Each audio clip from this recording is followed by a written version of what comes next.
been away roaming, far away from here. Weather a storm,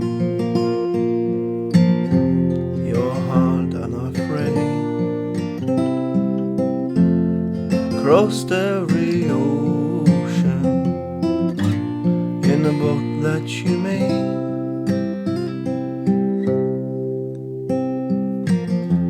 Been blowing your horn, scaring the spooks. No crutches or quavers in your boots. Go sailing all night, straight in the wind, like a bird on his own flight, in his domain, in the sky, in the sky.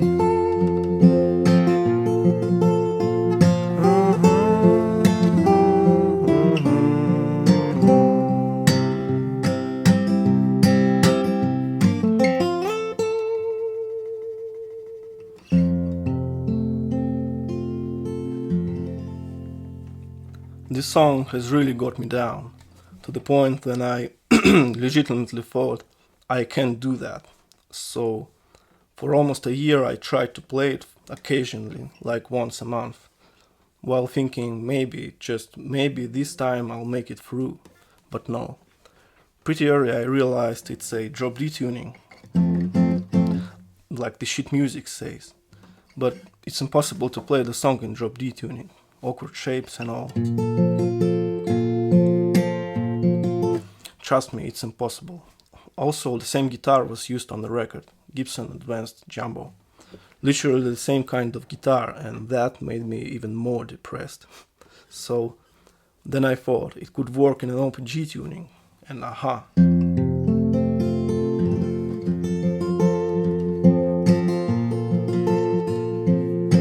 Open G tuning works perfectly, and I'm pretty convinced at this point that it was an open G tuning.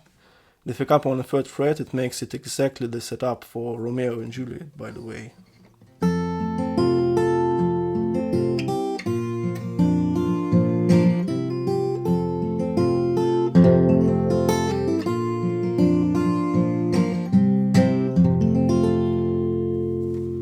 I tried to ask Guy Fletcher, I tried to ask Chuck Ainlay, the engineer on the record, but people simply can't remember stuff because the song is so old.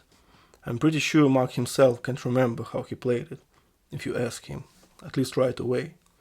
So I tried it and I tried it, always getting stuck on the chorus. The trouble is,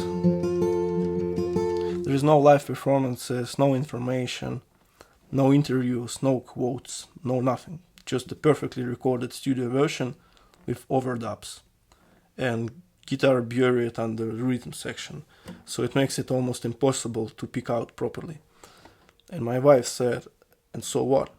Why bother if there is no information? Make do with what you have, and here I am. This is most definitely the hardest song I've ever transcribed, because there is so much going on, so many choices, this finger here, this finger there, and over the years of studying particular guitar players, you sort of develop a feeling of what this guitar player could play or what he'd never play. For instance, this shape in the chorus is pretty unusual for Mark, but he actually uses that exact shape on Money for Nothing.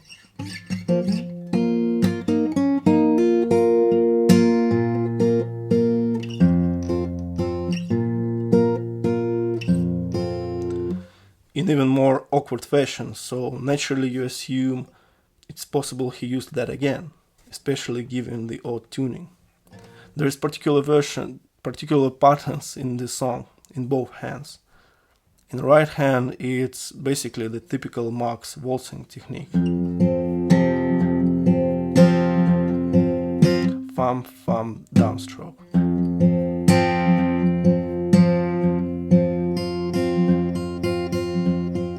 Yesterday begins with F5, so-called no third chord. Open 2, 3, mute.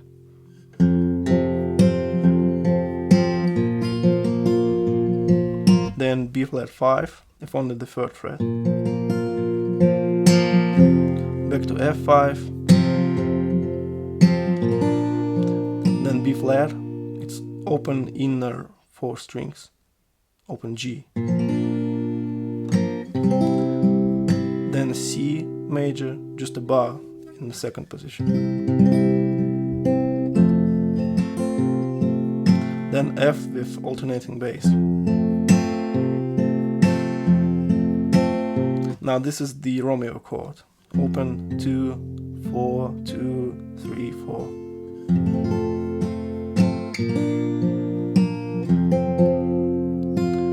F.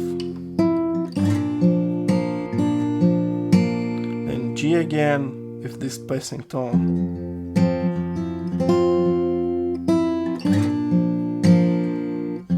One note difference from the very first chord.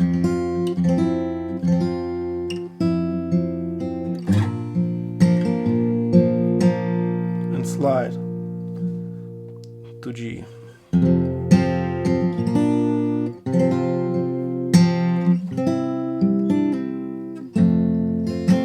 Last two chords are F5 and C major.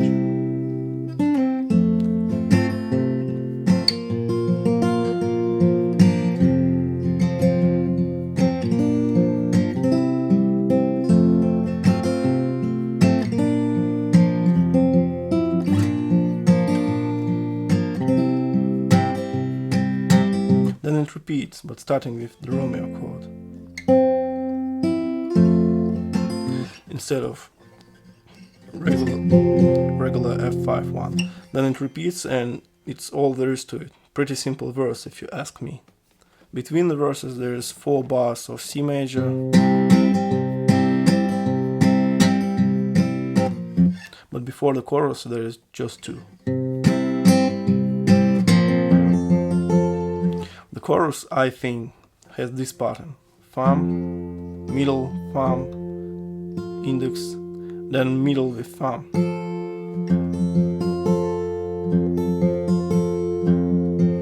To thumb, thumb, downstroke.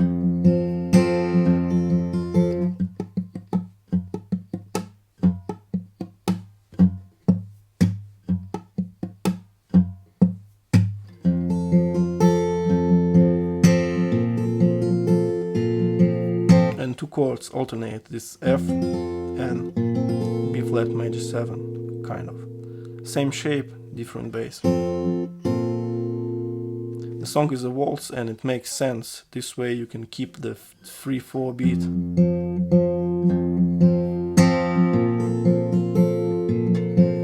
While playing the melody. The hardest part is the vibrato. That's why it's impossible to play in drop D tuning, because that way the guitar forces you to fret bass notes and move strings with this extremely weak shape. No good. The strongest fingers are index and middle fingers. And the best vibrato comes from those, but it makes it too hard to play the rest.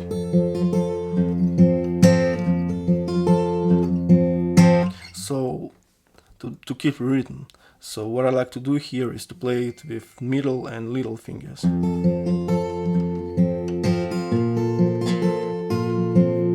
Alternating with a B flat chord.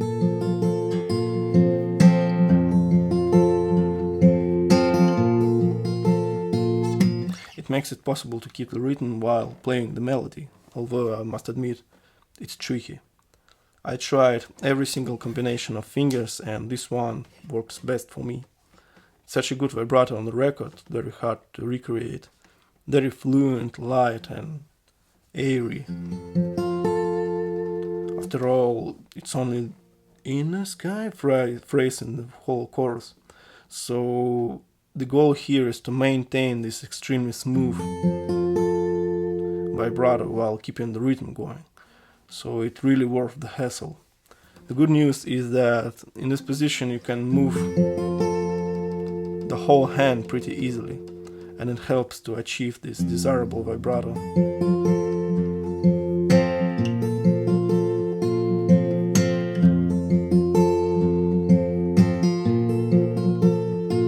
For the best results, it's possible to move the hand closer to the middle of the neck with this sort of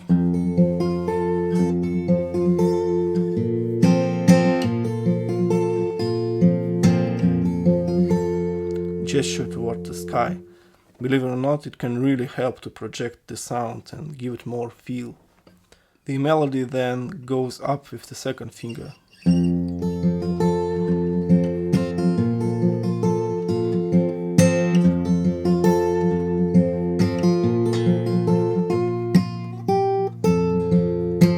Seventh fret,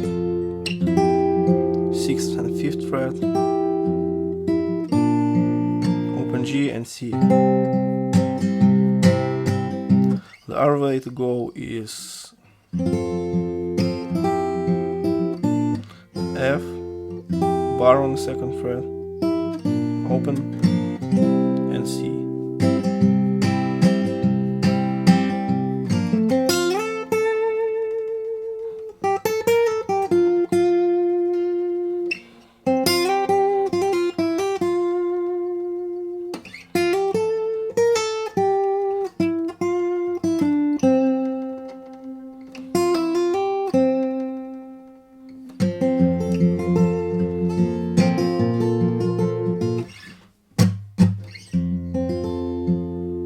The improvisation is largely based on the melody, if you can call it improvisation. Reminds me of something Louis Armstrong would play on the trumpet, especially this intense vibrato.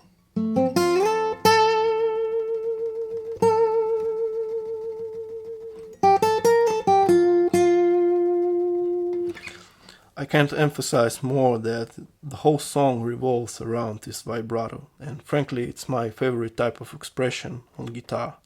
Nothing sounds as bad as guitar solo with no vibrato. So work on that, and see you later.